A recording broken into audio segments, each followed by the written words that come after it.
What's going on, guys? Do you want to save a lot of money on steaks? So do I. I found a great deal that happens every year. Publix has standing prime rib roast every Christmas for $6.99 a pound. If you don't have a Publix, don't worry. There are plenty of grocery stores around the country that have similar savings. So get out there during the holiday season, find those deals, and I'll show you how you can preserve those steaks and enjoy them throughout the year. Let's get started. So you can see we've got two beautiful prime rib roasts here. The one on the left has got a little bit more marbling. I think I'm going to cut that one into steaks. The one on the right, it's got a bigger fat cap on the left side, a little less marbling in the muscle area. I think I'm going to keep that one as is and just vacuum seal it. Save it for later, maybe for Easter or something like that. Alright, so let's get this packaging opened up. And what I really want to do is just show you that you can cut these into your own ribeye steaks, vacuum seal them, and then you can freeze them and you can enjoy them throughout the year at this cheap low price of $6.99 a pound, or maybe a little bit more if your grocery store doesn't have as good of a deal. But if you have a Publix and you get them for this price and you can find them this well marbled, hey, it's a no-brainer. So you can see that Publix already trusses these and they already sliced the bone off, but they kind of keep together with the butcher's twine. So I'm going to save that. We're going to vacuum seal that as well, and I'll throw that on the smoker at some point. We'll have some nice ribs. Alright, let's clean up this workstation here and let's get ready to slice this puppy up. So the beauty here is that you can slice these as thick or as thin as you would like. I like mine about 1 inch to 1.5 inches thick, so that's what we're going to do here. So we're going to go ahead and we're going to slice the first one together. I'll show you the marbling that we have in a close-up shot. But man, these are really beautiful cuts of meat here.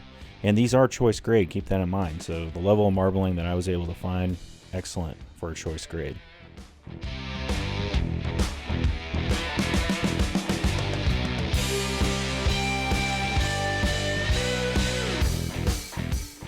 Alright, so we made our first cut here. Man, look how beautiful that looks.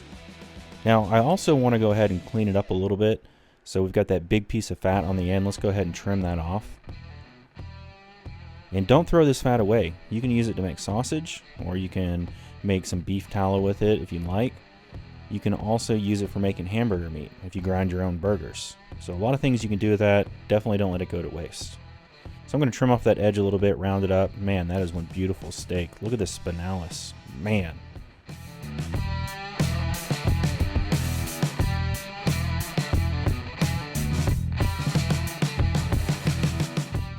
So we're going to speed this up a little bit, get these remaining cuts done, and then we'll get to vacuum sealing them.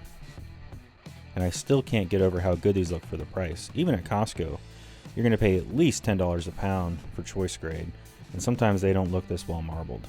Sometimes they do, sometimes you get lucky. But geez, beautiful.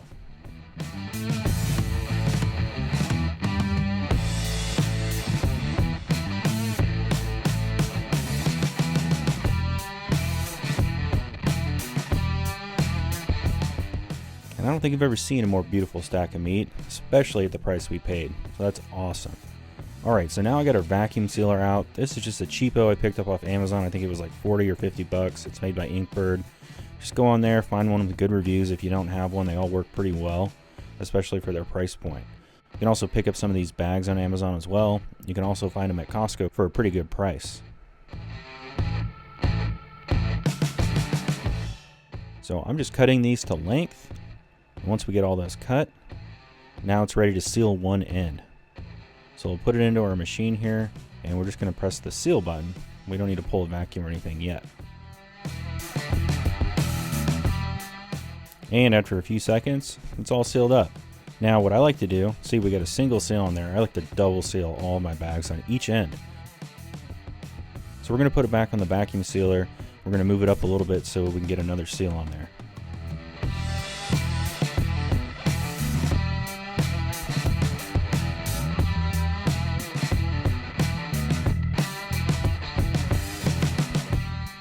Alright, so that looks perfect. It's just going to ensure that these steaks last a really long time in the freezer. I also like to fold the bag over, so when you slide the meat in, you don't get any of the juices or anything like that on the very edge. That's important when you go to seal it. You don't want any moisture on there. Sometimes the machine has a hard time making a seal if there's moisture on the edge. So once you get it in there, then you can unfold that edge, then you can put it back in the machine, and now we're ready to pull, vacuum, and seal it.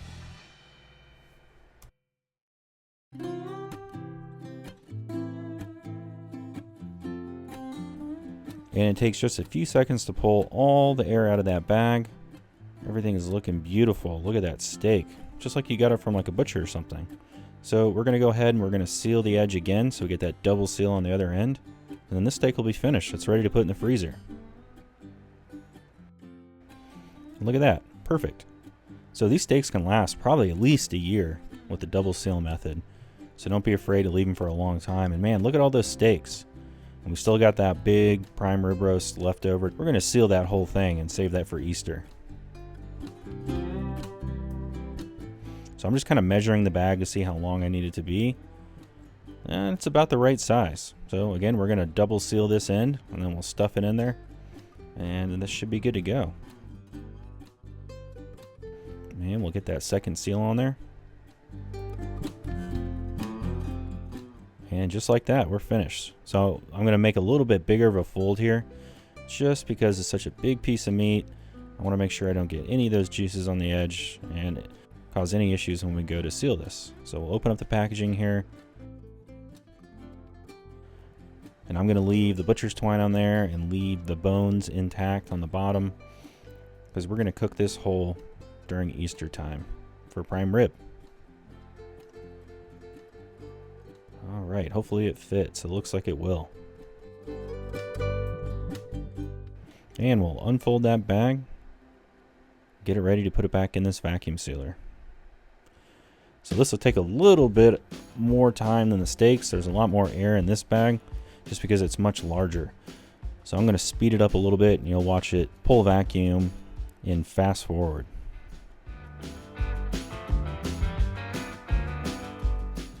Whoop! And that looks great. So we'll go ahead and give it another seal in the end, just like we did with all our steaks.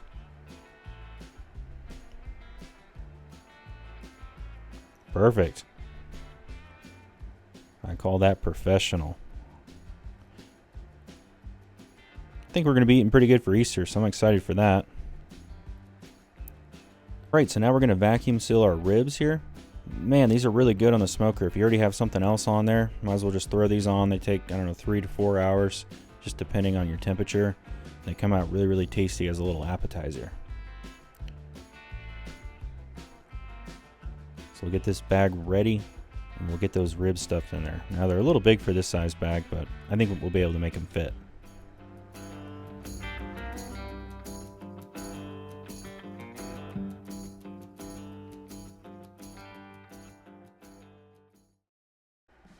And just like that, we got our rib sealed up. So man, I really scored here, and we're gonna have some really good things to stuff in our freezer. Look how beautiful those ribs look. I hope you guys enjoyed the video. We've got some really good meat here that we're gonna be able to eat throughout the year, and we found it for a bargain. I really recommend you guys check the grocery store prices around the holidays, especially around Thanksgiving, Christmas, Easter time. Prime rib usually goes on sale. So check out those deals and invest in a vacuum sealer if you don't have one. It's a way that you can buy in bulk and buy when things are on sale, and you can seal them and freeze them and then enjoy them throughout the year. So if you guys enjoyed the video, please give it a thumbs up and a like, and I'll see you in the next one.